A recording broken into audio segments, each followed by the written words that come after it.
Далее вопрос, Валерий Викторович. Как вы прокомментируете следующий заголовок новостной, что оставшиеся в ЕС страны одобрили соглашение по Брекситу? Хотя ранее вы говорили, что Брексит – это спектакль для толпы. Ну, там не только оставшиеся страны. И Британия, в принципе-то, согласилась с этим Брекситом. Да, Брексит двигается. А я скажу, ничего не двигается. Ну, а кто прав? Ну, я так полагаю, прав будет тот, кто хотя бы прочитает заключение так же внимательно, как корреспонденты ТАСС. Поэтому я просто цитату из ТАСС проведу. Значит, 15 ноября был подготовлен большой документ. Я зачитаю. Вот 15 ноября Брюссель и Лондон объявили о согласовании проекта договора о Брексит, огромного документа на 585 страниц, который обсуждался более 1,5 лет. При этом так и осталась не решена главная проблема переговоров – необходимость не допустить жесткой границы между входящей в ЕС Ирландией и выходящей из него в составе Великобритании Северной Ирландии. Переговорщики просто отложили этот вопрос, письменно пообещав найти решение до 1 июля 2020 года. У меня вопрос, а что подписали-то? То есть о чем вообще разговаривали? Вы не решили главный вопрос, все осталось в прежнем же состоянии. Вот. Пока будущий формат отношений между Великобританией и ЕС не будет окончательно определен, стороны будут продолжать находиться в единой таможенной территории, которая будет включать в себя Северную Ирландию и дальше, в общем-то, по тексту. Ребята, вы чего собрались-то? Вы чего там делали? Вы там обсуждали, вы согласовывали. Министры в отставку ушли. Вы чего делаете-то, да? Вроде бы уже Брексит движется. А министры, которые ушли в отставку-то, они говорят, нет, мы не можем вот этот Брексит взять на себя, потому что это совсем не то, это вообще не Брексит. Надо другой Брексит проводить. А в это время, вот, когда государство в Евросоюзе, это одно. А когда компании в Евросоюзе, это совсем другое. И вот когда компании начинают перестраивать свою деятельность в преддверии будущего Брексита с Великобританией, Великобритания, соответственно, этому обрезается от ресурсов и начинает испытывать определенные трудности. И в Великобритании нарастает движение по поводу того, что референдум по Брекситу надо провести другой и отменить его.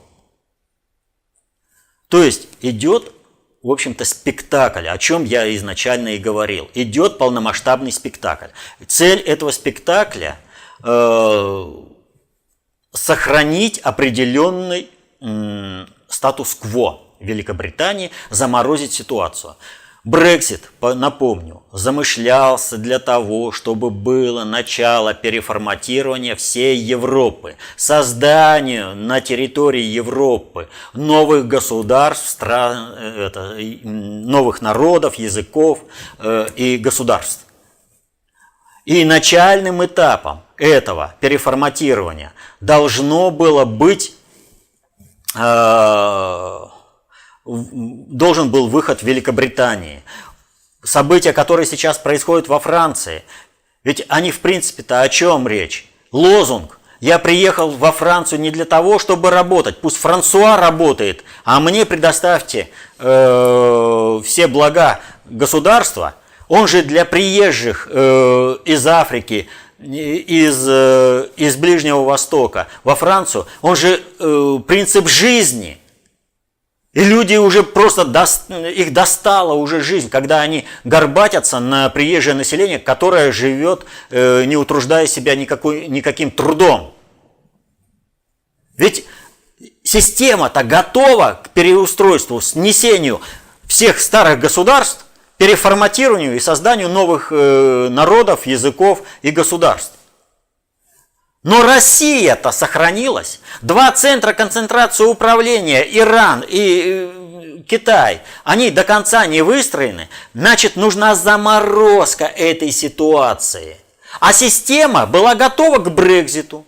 О чем я говорил? Отдали победу, но сделали таким образом, чтобы весь негатив от последующих лег вот на это правительство, которое камикадзе должно сгореть.